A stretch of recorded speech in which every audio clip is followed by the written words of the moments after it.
আসসালামু আলাইকুম। সুমনাস ব্লগ চ্যানেলে সবাইকে স্বাগতম। আশা করছি আপনারা সবাই ভালো আছেন। আমিও ভালো আছি। তো আজকের সকালটা অনেক রোদ ঝলমলে ছিল।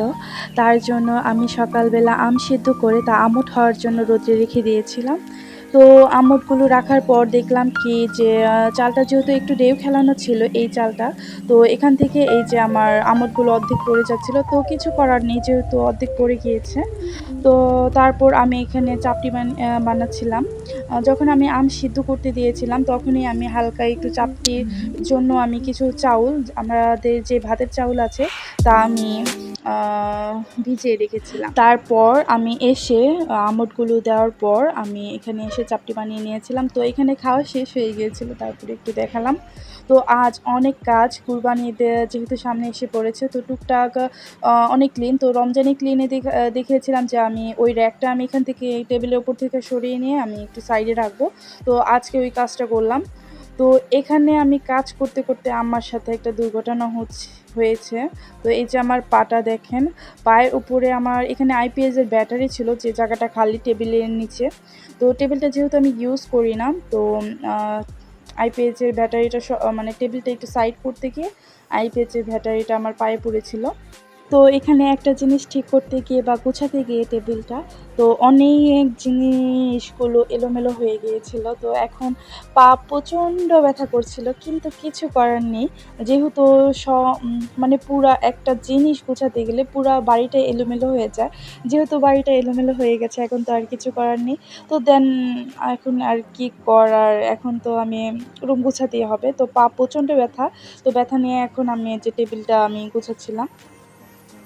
তো এখানে আমি আ টেবিলে আমি একটা ওই যে রেকটা রাখবো। তো আগে আমি এখানে ফাইজার আরেকটা আমি দিয়ে মানে কেঞ্চি দিয়ে সুন্দর করে এটাকে আমি ডেকোরেশন করে নিয়েছিলাম।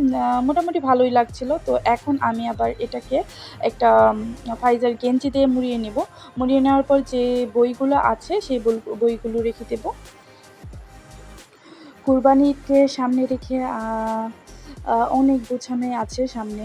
যেমন বিশেষ করে কুরবানিতে আর কিছু গুছাই আর না গুছাই ফ্রিজটা কিন্তু ক্লিন করতেই হয়। তো আজ আমি চিন্তাভাবনা করেছিলাম যে বাড়িঘরটা গুছিয়ে নেব। তারপর আমি আ মানে ফ্রিজটা ক্লিন করে নেব। তো ফ্রিজ ক্লিন করার ভিডিও কুরবানির আগে হয়তোবা আমি ভিডিওতে না ছাড়তে পারি। কিন্তু সমস্যা নেই। ওই ভিডিওটা কুরবানি ঈদের পর, ঈদের দিন আর হচ্ছে হলো বাকি কাজগুলো যা আছে তা একসাথে ভিডিও আকারে আপনাদের কাছে শেয়ার করব। তাই ইচ্ছা রয়েছে। তো এখানে সিম্পলের ভিতরে আমি সাদা কালার একটা ফাইজার গেঞ্জি নিয়ে, তো এখানে আমি বই খাতা রাখার জন্য, আর এখানে এক্সট্রা বই ছিল অনেকগুলো। এগুলো আমি বিক্রয়ের জন্য রেখে দেব। যেহেতু বাংলাদেশে অনেক ফেরিওয়ালা আছে। তো ভালো দামে এই বইগুলো বিক্রি করা যাবে। আর আশেপাশে যেহেতু আমার ধরেন ভাই 9-8 এ আছে, তেমন কেউ নেই। তার জন্য এই বইগুলো আর আমি দিতে পারছি না। তো আর এই সাইডে আমি আমার পুতুলটা ক্লিন করব। এই পুতুলটা অনেকদিন যাবৎ আমি ফ্রিজের উপরে রেখে দিয়েছিলাম। যেহেতু বাচ্চা আমার একটু বড় হয়ে গেছে, এখন এই টি আ পুতুল এত ইউজ করে না। তো এটাকে ফ্রিজের উপরে রাখতে, রাখতে একদম পুরোটা ময়লা হয়ে গিয়েছিল। তো এখন আমি এটাকে ক্লিন করব। আর এই সাইডে আমি রুমটা ভিডিওতে কিন্তু অনেক কাজ স্কিপ করে গেছি। তো এখানে যে আমার ক্লিন হয়ে গেছে। আ এই সাইডে উপরে আমি ব্যাগের ভিতরে আমি পুতুলের মানে ভিতরে কি বলে ওইটাকে? আ আমি জানি না সঠিক, ফাইবার মনে হয় বলতে পারে। ওই ফাইবারগুলো রেখেছি। এভাবে আপাতত ওই রুম রেখেছি। একদম নিট অ্যান্ড ক্লিন যেটা, ওইটা তো মনে করো এখন করা সম্ভব না। যেহেতু বাড়িতে মেহমান আসছে না, তো বিছানা চাদর থেকে ধরে A to Z ক্লিন করব না। এখন শুধুমাত্র আমি আমার ফার্নিচারগুলো ক্লিন করেছি। তার সাথে বই খাতা বা টুকটাক অনেক জিনিস আছে তা ক্লিন করেছি। তো করার পর এখন যেহেতু রান্নার সময়, আ মানে দুপুরে তো খাওয়া-দাওয়া করতেই হবে। তার জন্য এখন আমি আর কিছু করব না। যেহেতু বাচ্চা আছে, আমি রান্না করিনি সকালবেলা। তার জন্য এখন আমি রুমটাকে সুন্দর করে মুছে নিচ্ছি একদম ক্লিন করে, তারপর আমি রান্নাঘরে ঢুকে যাব। কাজ কিন্তু দেখতে অল্প কিছুই লাগে, কিন্তু ভিডিওর ব্যাক সাইডে যে আমরা কত কাজ করি তা কিন্তু অনেক কাজই শেয়ার করা হয় না। তো আমার সাথেও তা হচ্ছে। আগে যেহেতু ভিডিও দেখতাম তখন মনে হতো কি আপুরা কত অল্প কাজ করছে বা এতটুকুই কাজ। কয়েক সেকেন্ডের ভিডিওতে কিন্তু তা প্রকাশ করা হয় না। কিন্তু আজ আমি কিন্তু আমার এই পা ব্যথা নিয়ে অনেকগুলো কাজ করেছি। পা মন পা অর্ধেকটাই যেমন হয়ে রয়েছে, অবশ হয়ে রয়েছে, কোনো কাজই করতে পারছি না। আর এই সাইড থেকে ওই রুমে যেহেতু আমি কাজ করেছি, এই সাইডে এসে দেখি মেয়ে পাউডার মানে মুখে পাউডার যা আমি ইউজ করি ওই পাউডার ড্রেসিং টেবিলে পুরাটাই একদম ঢেলে দিয়ে একদম নষ্ট করে ফেলছে। যেহেতু বাড়িতে একটা বাচ্চা আছে, তো এক কাজ করতে গেলে আরেক কাজ হয় না। তো এখন আমি রান্নাঘরে এসে পড়েছি। যেহেতু অনেক কাজ করেছি, এখন কিছু একটা খেতে হবে। আর সিম্পলের ভিতরে এখন আমার খিচুড়ি ছাড়া আর কিছু মাথার ভিতরে আসছে না, যে সিম্পল তাড়াতাড়ি রান্নার ভিতরে কি রান্না করব যেটাতে আমার এক্সট্রা সময় দিতে হবে না। তো এখন আমি তার জন্য খিচুড়ি রান্না করার কথা চিন্তা ভাবনা করছি বা এখন রান্না করব। তো এখানে খিচুড়ি রান্না করার জন্য ছোট, ছোট করে আমি গরুর মাংসগুলো কেটে নিয়েছি। অল্প একটু গরুর মাংস দিলেই যেকোনো দেখবেন যেকোনো জিনিসের ফ্লেভারটাই কিন্তু চেঞ্জ হয়ে যায়। মুরগির মাংস কিন্তু খিচুড়িতে অত একটা ভালো লাগে না। তো এখন আমি পেঁয়াজগুলো একটু বেশি করে পেঁয়াজ নিব। পেঁয়াজগুলো নিয়ে ভালো করে কুচি, কুচি করে কেটে নিব। তো এখানে আমি বেরেস্তা করব না। বেরেস্তা ওটা হচ্ছে কি নরমালি সবাই যে বেরেস্তা করে ওটা হচ্ছে ডেকোরেশনের জন্য। হালকা একটা ফ্লেভার আসে। তো ওই ফ্লেভারটা না হলেও চলে। রান্নাতে এত ওই ফ্লেভারটা যে জরুরি আমার মনে হয় না যে এক্সট্রা কোনো পরিবর্তন আনে। আমার মনে হয়, এখন অন্য আপুদের কি মনে হয় তা আমি জানি না। তো যেহেতু বাড়িতে রান্নাবাড়ি করব, যে ভিডিও করলেই আমার এক্সট্রা সাজাতে হবে, গোছাতে হবে তা না। আমি আপনাদের সাথে শুধুমাত্র আমার লাইফস্টাইল ব্লগটা শেয়ার করছি। তার জন্য এক্সট্রা কোনো কাজ না, আমি যা করি তাই। আমি যদি এখন আপনাদের সাথে এক্সট্রা কাজ করতে চাই, এক্সট্রা ডেকোরেশন করতে চাই, এক্সট্রা সময় লাগবে। তার জন্য আমি সিম্পলের ভিতরে আমি আমার যে কাজগুলো করি তাই আপনাদের সাথে শেয়ার করি।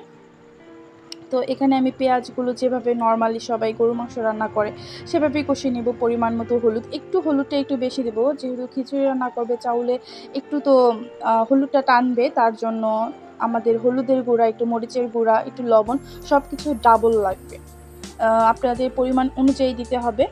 তো এখানে আমি সবগুলো আদা রসুন একটু পেঁয়াজ লাল লাল করে ভেজে তার ভিতরে একটু আদা রসুন, আবার মশলাগুলো যেগুলো আমরা মাংসতে খাই ওগুলো সব কিছুই ডাবল করে মশলাগুলো দিতে হবে।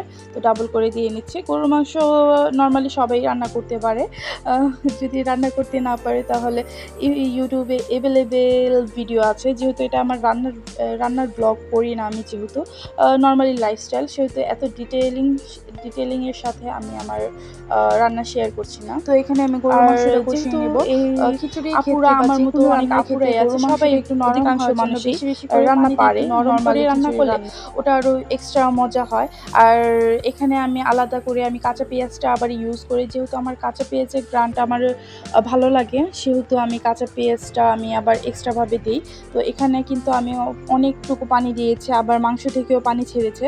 তারপর এখানে আমি আলু দিয়ে নিচ্ছি। আলুটা একটু সিদ্ধ হওয়ার পর আমি এখানে চাউলগুলো দিয়ে দিব। তারপর এটা নাড়াচাড়া করার পর যারা একটু মনে করেন পানি খিচুড়ি পছন্দ করেন তারা এইভাবে রান্না করতে পারেন। আমি আজ পানি খিচুড়ি রান্না করব, বা গ্রামের ভাষায় পাইন্না খিচুড়ি বা কি লেটকা খিচুড়ি এগুলোই তো বলে, আমি সঠিক জানি না কি বলে। আমি আমার মুখের ভাষায় যা। তো এখানে আমি লেটকা খিচুড়ি রান্না করেছি। আর আপনারা আগে পান্তা ভাত ওই যে অবস্থাতে আমি দিয়েছি ওই অবস্থাতে দিয়ে নিতে পারেন। তারপর এখানে রান্না করেছি, আর ওই সাইডে আমার থালা বাটি আরও কত কাজ। শুধু যে একটা করেছি তা না, একটু পর পর ভিডিও করেছি, তারপর চলে গিয়েছে অন্য কোনো কাজে, মেয়েকে খাওয়া দাওয়া গোসল করানো আরও কত কাজ। তো এখন আমি সবগুলো কাজ করে নিয়েছি। তো বিকাল হয়েছে, আম্মু ফোন দিয়েছে যে একটু তোমার বোনকে গিয়ে নিয়ে আসো। তো কিছু করার নেই। তো এখন যেহেতু আমার আম্মু অনেক কাজ করে, তো আম্মুর শরীরটা অত একটা ভালো না, তার জন্য আমি গিয়েছিলাম, তো একটু ভিডিও করে নিয়েছিলাম। তো যেহেতু আমার বোন মহিলা মাদ্রাসাতে পড়ে, তো আমি ওদেরকে আনতে গিয়েছিলাম, গার্জিয়ান ছাড়া আসতে দেবে না। তো আমি আনতে গিয়েছিলাম। তারপর তাড়াতাড়ি করে বাড়িতে এসে এখন আমি আমার আমুলগুলো ঘরে নিয়ে যাচ্ছি। তো কাজ তো ১ টা ২ টা না করতে কখন যে সকাল থেকে বিকাল হয়ে যায়, আ আমাদের মতো হাউস ওয়াইফরা তার টেরই পাই না। তো এখন সবকিছু ঘরে নিয়ে যাব। তারপর আমি রাত্রে খাবারের জন্য খিচুড়ি আজ হয়তোবা খাবো।